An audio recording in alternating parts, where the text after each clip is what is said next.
जी है दोस्तों, India versus Bangladesh दूसरे टेस्ट मैच में बांग्लादेश की दूसरी पारी 231 रन पर सिमट गई है। भारत के सामने 145 रनों का लक्ष्य रखा है। दोस्तों, भारत और बांग्लादेश के बीच दूसरा और आखिरी टेस्ट ढाका में खेला जा रहा है। आज मैच का तीसरा दिन है। इस मैच में बांग्लादेश ने पहली पारी में 227 रन बनाए थे। इसके जवाब में भारत ने 314 रन बनाए हैं। दूसरी पारी में बांग्लादेश की टीम ने 231 रन बना पाई है और भारत के सामने 145 रनों का लक्ष्य रखा है। दोस्तों, भारतीय टीम ने 5 गेंदों के अंदर 2 रिव्यू गंवा दिए थे। पहले अश्विन की गेंद पर तो दूसरा सिराज के गेंद पर। पहली अश्विन की गेंद स्टंप के ऊपर जा रही थी और भारत ने रिव्यू लिया और इसके जवाब में रिव्यू गंवा बैठे। इसके बाद सिराज की गेंद स्टंप के बाहर गिरी थी और भारत ने इस पर रिव्यू ले लिया। अब टीम इंडिया के पास सिर्फ एक रिव्यू बचा था। हालांकि इसी बीच रिव्यू के जरिए ही टीम इंडिया को पहला विकेट मिला था। बांग्लादेश ने दूसरी पारी में 12 ओवर 1 विकेट खोकर 22 रन बनाए थे। दोस्तों, 26 रनों के स्कोर पर बांग्लादेश का दूसरा विकेट गिरा। मोहम्मद सिराज ने मोमिनुल हक को विकेट कीपर ऋषभ पंत के हाथों कैच कराया। मोमिनुल ने 9 गेंदों में 5 रन बनाए। 13 ओवर के बाद बांग्लादेश का स्कोर 2 विकेट पर 26 रन है।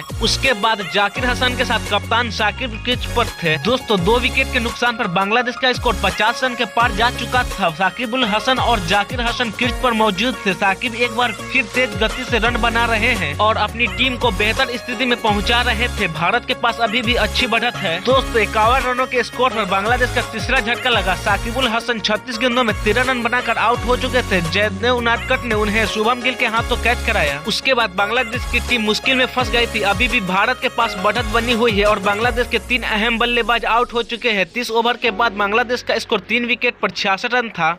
दोस्तों, इसके बाद ही अक्षर पटेल ने बांग्लादेश को चौथा झटका दिया। उन्होंने मुशीफुर रहीम को एलपीडब्ल्यू आउट किया। रहीम ने 19 गेंदों में 9 रन बनाए। अब जाकिर हसन के साथ लिटन दास क्रीज पर मौजूद थे। उसके बाद लंच तक बांग्लादेश ने 4 विकेट के नुकसान पर 71 रन बना लिए थे। यह टीम अभी भी भारत से 16 रन पीछे चल रही थी। जाकिर हसन और लिटन दास क्रीज पर मौजूद थे। भारत के इस सत्र 4 विकेट अपने नाम किए थे और मैच में पकड़ मजबूत कर ली थी। अब टीम इंडिया बांग्लादेश से जल्द आउट करके तीसरे दिन मैच खेलना चाहती थी।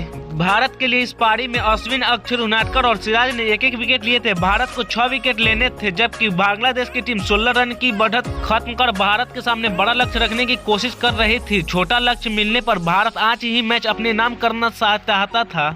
दोस्तों, बांग्लादेश का स्कोर 4 विकेट के नुकसान पर 80 रन के पार जा चुका था। लिटन दास और जाकिर हसन क्रीज पर मौजूद थे। जाकिर अपने अर्धशतक के करीब पहुंच गए थे। भारत की टीम के पास अभी भी बढ़त है, लेकिन जल्द ही बांग्लादेश की टीम इसे खत्म कर पारी की हार टालना चाह रही थी और भारत के सामने बड़ा लक्ष्य रखने की कोशिश कर रही थी।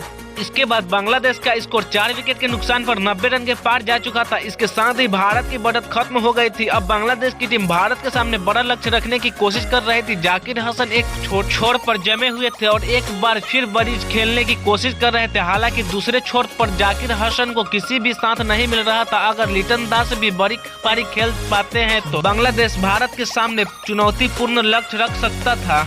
इसके बाद जाकिर हसन का अर्धशतक पूरा हो चुका था। उन्होंने 129 गेंद में अपने 50 रन पूरे किए। अपनी पारी में अब तक उन्होंने 5 चौके लगाए हैं। उनकी इस पारी के चलते बांग्लादेश का स्कोर 100 रन के पार पहुंच चुका था।